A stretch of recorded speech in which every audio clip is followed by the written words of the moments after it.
We tend to think of growing up as this really simple, straight line. You're a kid, then a teenager, then an adult. Boom, done. But what if that's all wrong? What if the whole idea of a teenager is actually a pretty modern invention?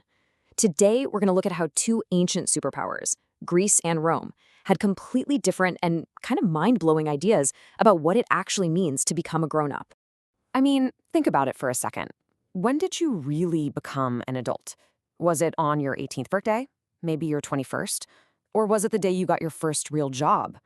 For us, it's kind of this blurry, shifting target. But for the ancients, oh man, the lines were drawn in the sand, and they were in completely different places than you'd ever expect. All right, first up, let's head to ancient Greece. Now, for the Greeks, becoming a man wasn't some private family thing. No way. It was a huge public affair, and it was all centered around one single powerful idea. And that idea was the polis. We usually translate it as city-state, but that word doesn't even begin to cover it. It was so much more than just a place on a map.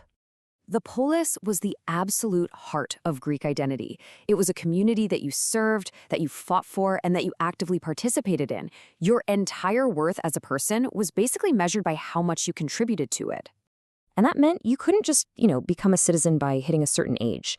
You had to prove, really prove, that you were ready for that responsibility. And the Greeks? Well, they had a very formal system for that. It was called the ephebeia. And you can think of it as a mix of military boot camp and a crash course in how to be a good citizen. The second you turned 18, if you were an eligible young man, you were enrolled. For 2 solid years, you trained to be a soldier and learned all the duties of being a citizen. The path was incredibly clear. You start the ephebeia at 18, you finish at 20, and bam, you are officially an adult citizen. No confusion, no gray area. Much later, around age 30, you'd probably get married and take on a bigger leadership role. It was like this structured, state-run assembly line, and its only purpose was to crank out ideal citizens. 20. That was the magic number. Not 18, not 21, 20. The moment you finished your training, you were a man in the eyes of the state, and you got all the rights and responsibilities that came with it. It was a crystal clear, very public transition. But now, let's head over to Rome. And if you think you've got the rules of growing up figured out, get ready. The Romans didn't just change the rules, they pretty much threw the entire rulebook away. You see, for the Romans, the most important thing wasn't the state, it was the family. And every single Roman family had one undisputed, all-powerful ruler. This whole system was built around the concept of the paterfamilias, the father of the family. And let me tell you, he wasn't just dad. He was the legal owner of everything and everyone in the household. That means his wife, his children, his slaves, and get this, even his adult sons and their own families. His authority was absolute and it was for life. Now, this is where things get truly wild. This system meant that legally, a son was considered a child under his father's control for as long as his father was alive. Just imagine being a 40-year-old senator with your own kids. If your dad was still around, you couldn't legally own property or even sign a contract without his permission. You just weren't your own man. Now, they did have ceremonies, of course. A young man would receive the toga virilis, the toga of manhood, which was a big deal. And getting married was obviously a huge step. But here's the thing. These were social and symbolic transitions. They weren't legal ones. They didn't change a thing about your status under your father. So, completely unlike in Greece, there was no magic birthday that made you an adult in the eyes of the law. Adulthood wasn't some right you earned from the state. It was a status you basically inherited when your father died.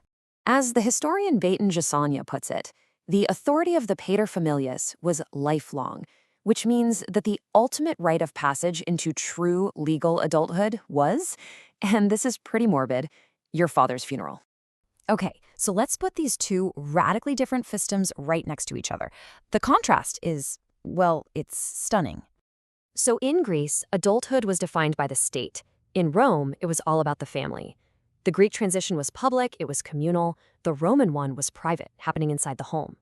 For a Greek, you were an adult at age 20, period. For a Roman, it was a lifelong status under your father's authority. The key Greek ritual was a state program, the ephebeia. For Romans, it was a family event like marriage. These weren't just different timelines. They were completely different philosophies of life. So, what's the big takeaway from all this for us today? Well, it's that our own ideas about being a grown-up aren't nearly as solid as we might think they are. This history reveals a really powerful truth. The stages of life we just take for granted, like adolescence, they're not biological facts, they're cultural inventions, and they're designed to meet whatever a society needs. The Greeks needed good citizens for their polis. The Romans needed to keep the power of the family strong. Each culture literally built its own definition of what an adult is. And that brings it all right back to us. The Greeks had their big public ceremony, the Romans had their family patriarch. What do we have? A driver's license, a high school diploma, moving out of your parents' house? As our own path to adulthood becomes less and less clear, it really makes you wonder, what are we trying to build? And what kind of adults are we trying to become?